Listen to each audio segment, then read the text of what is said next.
In an instant, everything changed. Things started happening incredibly fast.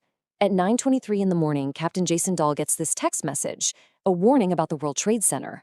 Just 3 minutes later, he replies, trying to confirm. And only 2 minutes after that, the takeover of his own plane begins. Think about that. The pilots knew something was terribly wrong just moments before they themselves were attacked.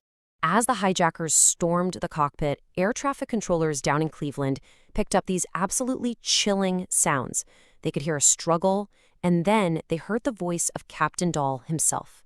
This was not a quiet, clean takeover, not even close. He was alive, he was fighting, and he was trying to get a warning out to the world. The hijackers used immediate and just brutal violence to take control. The cockpit voice recorder captured the sounds of a flight attendant, Debbie Welsh, literally fighting for her life. And then, from the very first phone call made from the plane, we learn a male passenger has been knifed.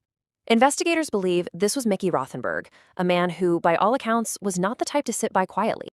Okay, so the hijackers have the cockpit. But this is where the story takes a huge turn. They made a critical, and for them, a fatal mistake. They let the passengers use their phones.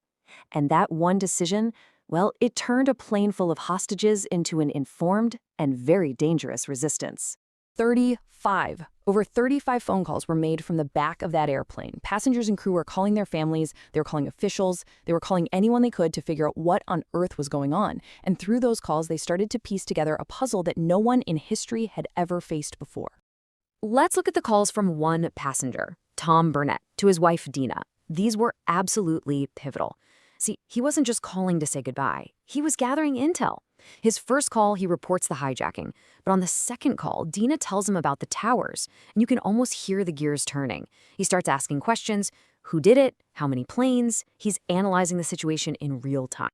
And then came the moment, the horrifying realization. After hearing the news from his wife, Tom Burnett says it out loud. This is a suicide mission. This single sentence changed everything. It meant this wasn't about ransom. It wasn't about politics. It meant that cooperating and being a good hostage wasn't going to save anyone.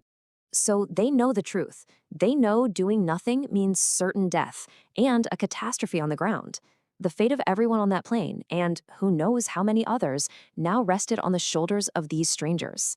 And it turns out, this was anything but. And then they heard the voice of Captain Dahl himself. This was not a quiet, clean takeover, not even close. He was